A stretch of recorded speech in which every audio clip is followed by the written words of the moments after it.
രാമ രാമ രാമ രാമ രാമ രാമ ഭാഗ്യമാം.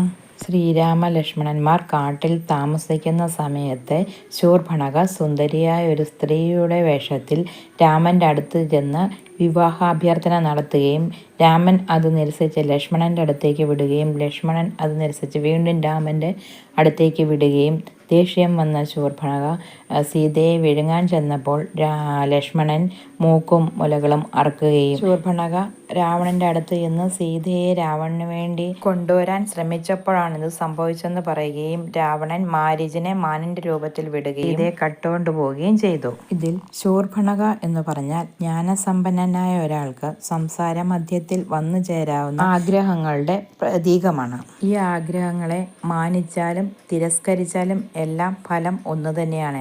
ആഗ്രഹങ്ങൾ ഉണ്ടാകാതെ നോക്കുക എന്നാണ് ഒരു സാധകൻ ചെയ്യേണ്ടത്.